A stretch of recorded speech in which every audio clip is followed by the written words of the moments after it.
extinct. Hello, would she be extinct?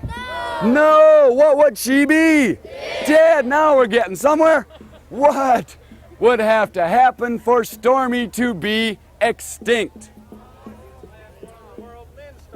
Every great horned owl in the world would have to be dead, then Stormy would be extinct. Now, can anyone tell me the one animal that has made another animal extinct? Man. Women did a lot of it too. But right, human beings, just us. We're the only ones that kill for giggles. These guys stay alive by what they kill. We do not have to. We're the only ones that have made something extinct, completely wiped it off the face of the earth.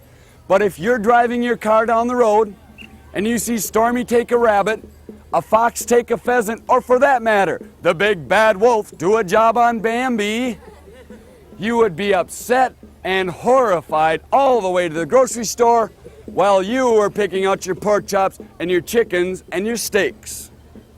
A little something to think about there. Well, that wraps up the owl program except for the commercial. You'll notice a couple baskets here with signs that say, please help feed the hawks. Well, we go through about 100 pounds of laboratory rats each week. We get them frozen in a large bag, and in sunny tropical Minnesota, along about January and February, those things don't thaw out very well. We have found, however, that the defrost cycle on a microwave oven works very, very well. Although if my mother is home, I generally don't pull that trick. She doesn't appreciate it an awful lot. Actually, the money helps to buy the gas to get us down here from Minnesota to do the programs. I don't enjoy talking about it, so I won't. However, I do thank you for any and all contributions. If you want to hang around and take pictures, I'll be happy to move the birds. If you want to hang around and ask questions, I'll be happy to move my body. If you want to just sit on those bales and soak up some more of that moisture, I'll appreciate it. Other than that, coming up on the next o'clock, which I believe is about 3 o'clock, will be a hawk program. Enjoy your day out here at the Renaissance Festival, and thank you! Don't hang on the ropes. Stay outside the ropes, please. Gonna probably have a lot of that coming through. But we shall. Anytime. You rolling? Okay, in this particular segment this week, we're at the Renaissance Festival, and we're here among the owls and raptors. And this is Mike. Mike Batchelder, yeah. Mike Batchelder. And Mike, how long have you been working with these creatures? I've been working with the birds for a couple of years. I've worked with animals of all types. I grew up on a farm up in Minnesota, where I still live, Faribault, Minnesota, and been a lifelong love. Super. Now, what kind of an animal is this? This is a hawk. This is a red-tailed hawk, a male red-tailed hawk. I see. What? I was listening to you a little earlier talking about the hawk and some of the things, the preconceived notions that people get about raptors. We assume, for instance, that these hawks and eagles can carry off huge masses. Yeah. Birds of prey, hawks, owls, eagles, can carry maximum 1/3 their weight. This bird weighs approximately 28 ounces.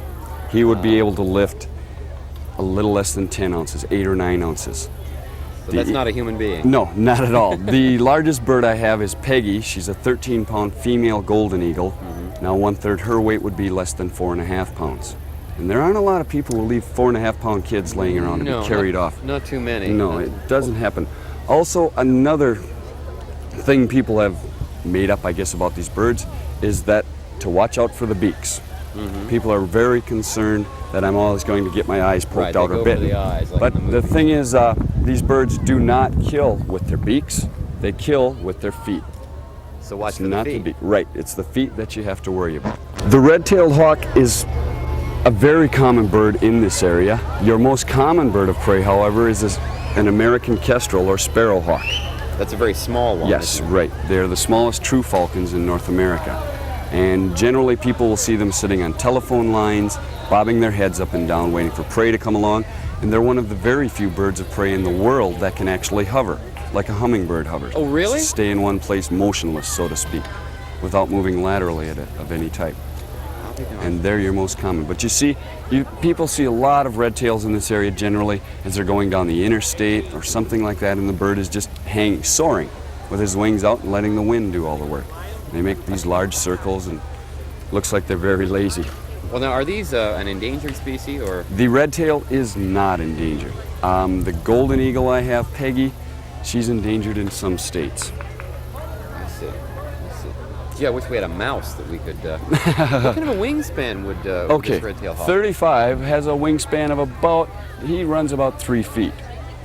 And in birds of prey, turn around, come on. In birds of prey, the females are always larger than the male. So a female red-tail would be about twice the size of this bird here. Now, why is that? Why is the female larger? Various reasons. Number one, when courtship begins, the male delivers the food to the female. He's smaller, he's faster, he's quicker, more maneuverable. Many times if the male comes in with food to the female on the nest, if he's not fast, female grabs him and forgets what he's brought in. Wait, grabs him? Yes, sometimes that will happen. He becomes lunch. Also, various other reasons. The male is smaller. Is he more colorful too, like a lot of... Not especially. There's no real difference in color. It's basically the size is the difference. I see. And can they see, you were talking about the owl, I was talking about the owl. Can they see remarkably well too? Red-tailed hawks' eyes run about 6 to 8 times better than the average human being. No glasses for red-tailed hawks? No, not yet. We're working on something with bands on the back. No. Mike, thanks a lot for telling us about the red-tailed hawk and all the other raptors here at the Renaissance Festival. And we'll return you to me probably back at the studio. I'm not sure where we're returning you to. It'll be a surprise to all of us. All right. No quick moves, Robin, and we'll be fine. Relax. Take it easy. Come on. Now relax. Take it easy. Anytime? Shh. Anytime? Relax. We are here at the Renaissance Festival, talking with Mike and Come on. Mike's eagle. Shh. Mike's eagle isn't sure about me. Mike, what's the eagle's name? The eagle's name is Peggy. She's a 13-pound female golden eagle. 13 pounds. Isn't that awfully heavy to be? Very heavy. You've heard of tennis elbow? Yes. Eagle shoulder is much worse. Believe me. Is there insurance to cover that? Not especially. Not really. It's part of the business. But she's actually a very fine bird, although she's not used to people being in the ropes, and she's just a little nervous at this point. Is she liable to go right for the eyes? No, not at all. Not at all. Misconception about birds of prey. They do not go for the eyes. Okay, my eyes are safe. Yes, they should be. You've got glasses anyway, so no. Relax, will you? Take it easy. Come on, babe. What kind of a wingspan does Peggy have? Peggy would have over 7 feet in wingspan. However, relax. Come on, take it easy now. Come on. However, as you probably noticed, just there, Peggy only has one wing. Yes. Her right wing was amputated. She was shot. She was found, and by the time that she was brought to the University of Minnesota, the Raptor Rehabilitation and Research Program up there, the infection in her wing was so bad, they guessed she had laid around for about 3 weeks. They had to amputate the wing to keep the lady alive. Now that's not, eagles are not, you cannot shoot eagles. Exactly. All hawks, all owls, and all eagles are federally protected birds. To have these birds, I have to have special federal permits. And the fines for shooting the birds, hawks and owls are a $3,000 fine and or 3 years in a federal prison. Eagles are $10,000 and or 10 years in a federal prison. May we assume that they were going for her feathers if they shot her, or just? Generally, that's what it is. You find some crackpots who are just out to shoot big birds. They really don't know what it is. They just decide to shoot it. I really don't know any reason for it. Now, is she? What kind of an eagle is Peggy again? Golden eagle. A golden eagle. Is she